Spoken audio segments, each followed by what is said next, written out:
Welcome Cooking Club members. Today we are making a delicious vegetarian chickpea tagine with butternut squash, preserved lemon, coriander, ginger, cinnamon, cayenne, and saffron, and more. Tagine is a traditional Moroccan dish known for its fragrant spices and tender, slow cooking ingredients. It's often served with couscous, which we are doing today. Tagine cooking is a traditional method of North African countries such as Morocco and Tunisia and Algeria. A tagine is a dish, and it's also the name of the conical-shaped earthenware pot it's cooked in. The slow cooking process of the tagine allows for the flavors of the ingredients to really meld together, creating a rich and fragrant dish. So this unique shape of the tagine also helps to circulate the moisture and condensation, ensuring that the ingredients remain tender and flavorful. So typically they use they have some sort of a vent like this one to allow steam to escape, so you're not always opening this up.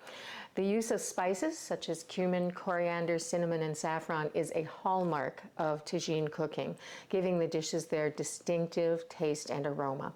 Tagine cooking is not only a way to prepare a delicious and hearty meal, but it's also a cultural tradition that has been passed down for generations. So we are using this traditional clay tagine. I paid about $35 for it from a local Indian market. Clay tagines have to be soaked in water for 24 hours, thoroughly dried, and then seasoned with oil before their first use.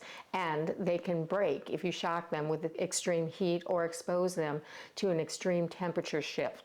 But clay tagines impart a wonderful clay background flavor to the food that is earthy and delicious. And you can buy metal tagines, but they require less care, which makes it good, but you lose the subtle clay flavor.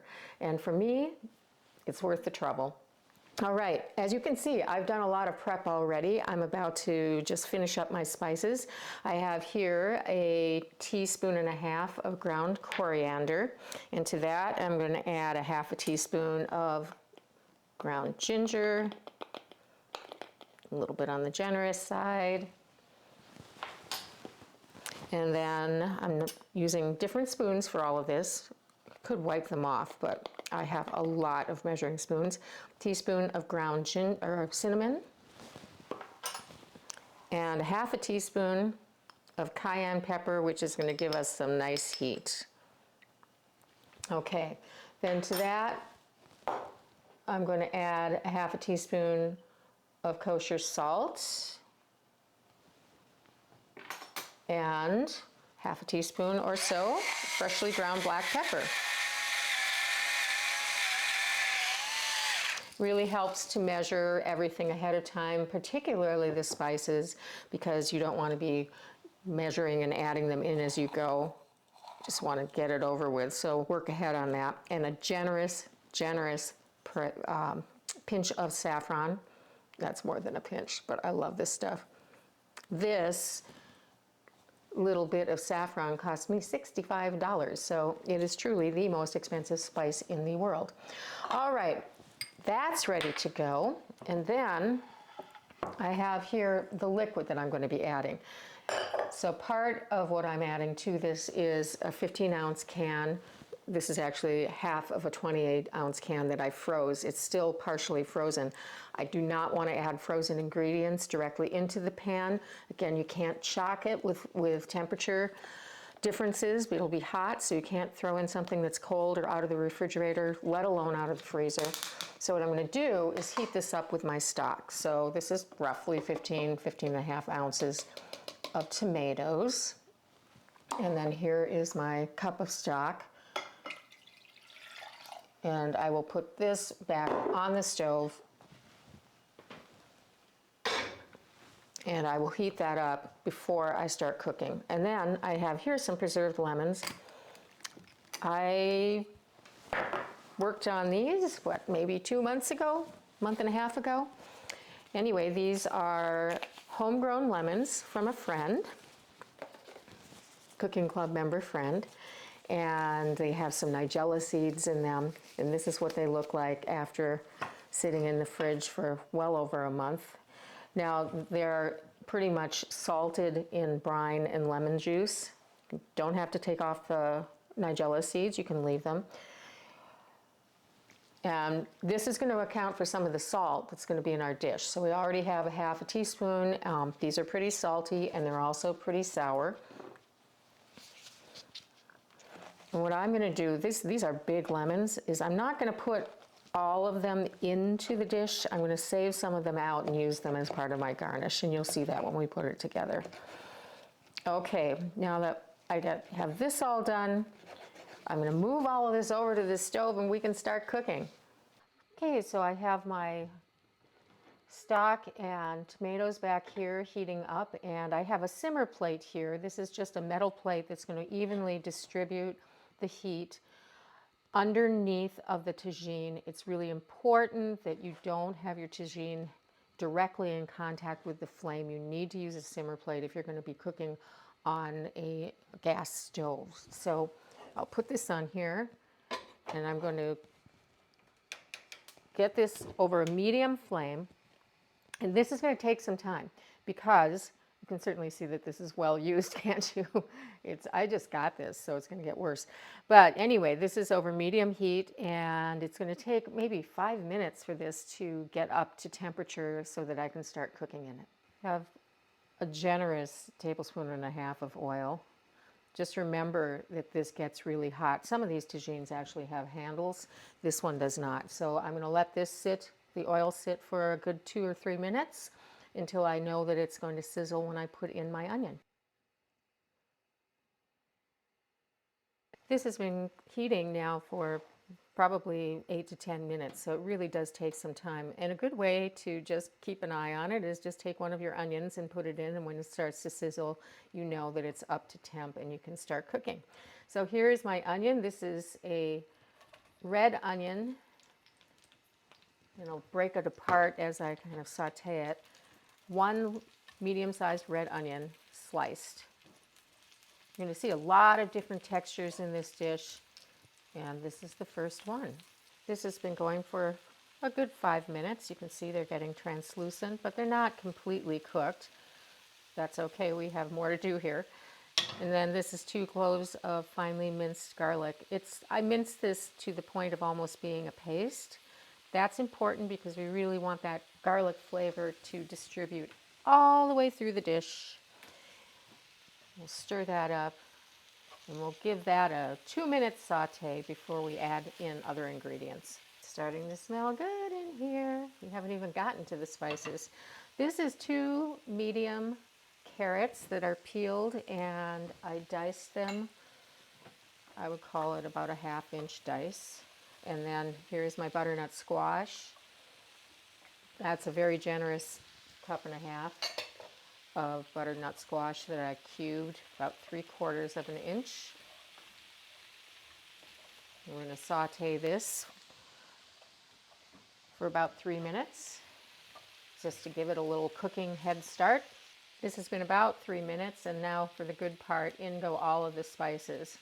And we want to toast those spices so that we can get the best fragrance out of them.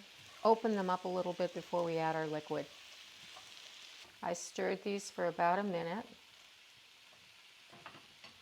In goes my preserved lemon. Remember, I'm not using quite all of this. I want some for garnishing. There that goes. You can see I have a seed here.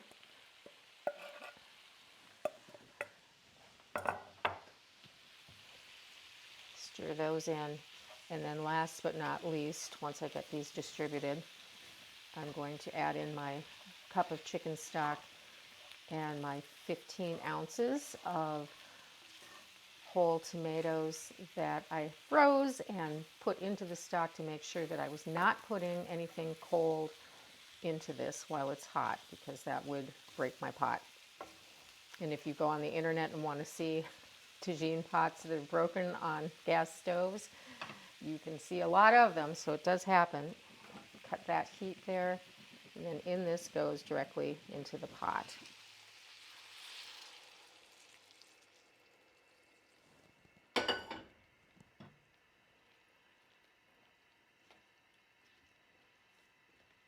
Because that liquid is hot, this won't take long to bring up to a simmer.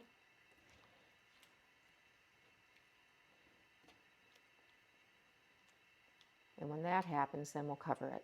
All right, that's kind of at a nice low bubble, which is exactly what I want. Here's my cover. I'm going to just pop the cover on and I'm going to let it go, and I will check it after a couple of minutes just to make sure it's simmering properly. After that, I'll cover it again and let it go for 30 minutes. This has been simmering for 30 minutes, and during that time I made my couscous over here. It's a nice fine couscous, very simple to make. Let's just lift this cover off. It smells amazing in here.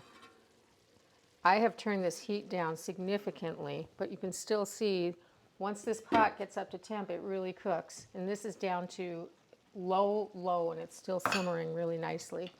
So I'm going to stir in my chickpeas. Look how beautiful that is. Oh my. I'm going to cover this again and let this simmer for another 5 minutes just to get those chickpeas warmed up and meld the flavors together a little bit. Take the top off for the last time here. And now we're just going to stir in our 2 cups of baby spinach. Looks like a lot, but it'll cook way down. And I'm just going to keep stirring it until it wilts completely. And then we are ready to serve this.